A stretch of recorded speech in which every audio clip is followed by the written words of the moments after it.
Yani dokter ya, dokter alhamdulillah ya. Masya Terus Allah. kalau soleh dan memberikan Doanya bang. masukan. Alhamdulillah kita bisa terus mengikuti kajian ini. Nah ini kalau saya perhatikan ya pemaparan Ibnu Athaillah itu menggiring kita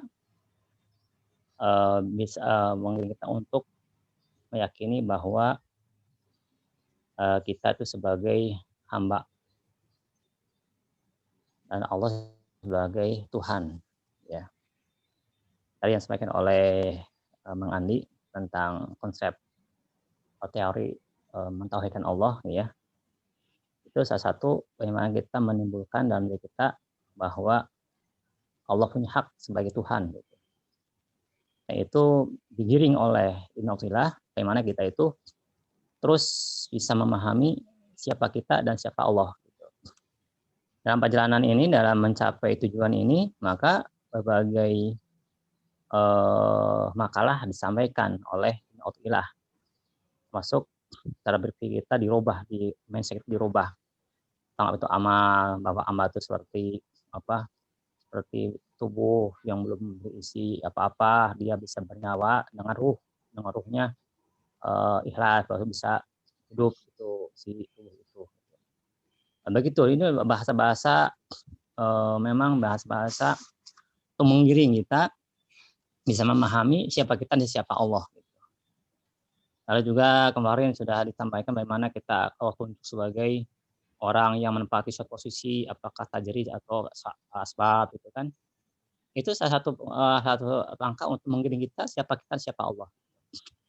Intinya adalah bagaimana kita memahami bahwa kita adalah hamba Allah. Allah sebagai Tuhan kita. Nah, dalam untuk menampakkan paham ini di hati kita, terus Ibnu Athaillah itu memberikan premis yang mengajak kita supaya memahami siapa kita dan siapa Allah. Nah, ketika kita sudah sadar siapa kita siapa Allah, maka keikhlasan, kesabaran, syukur, terus ridho dan sebagainya itu akan muncul dengan sendirinya.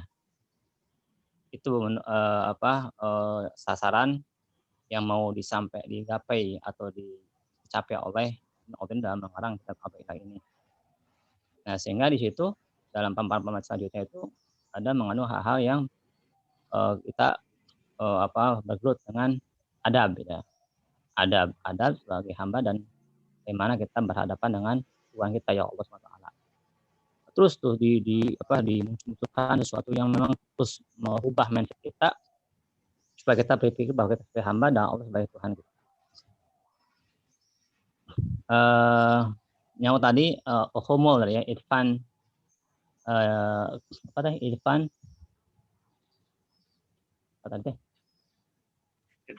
Irfan wujudaka fi ardil humul.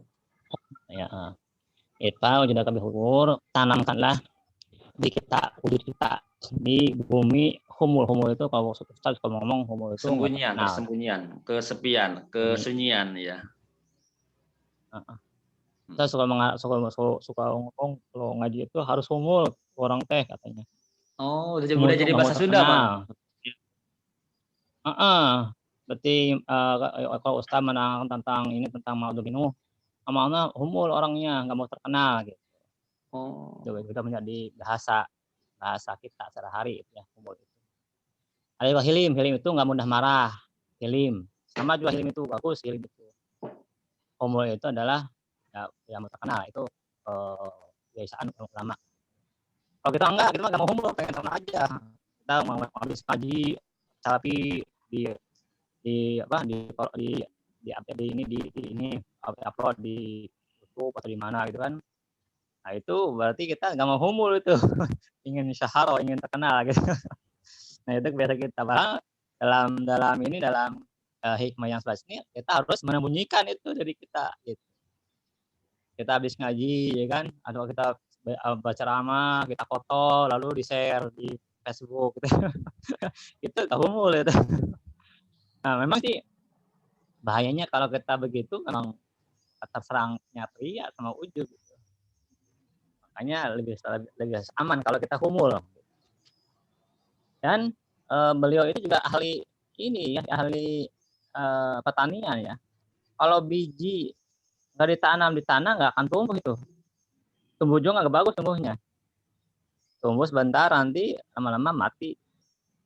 Nah, biji itu kalau ingin bagus tuh ditanam di tanah, dia tumbuh dia terus akan membesar, akarnya akan menembus ke tanah ke dalam, akar tunggalnya terus makin gede makin besar makin kokoh.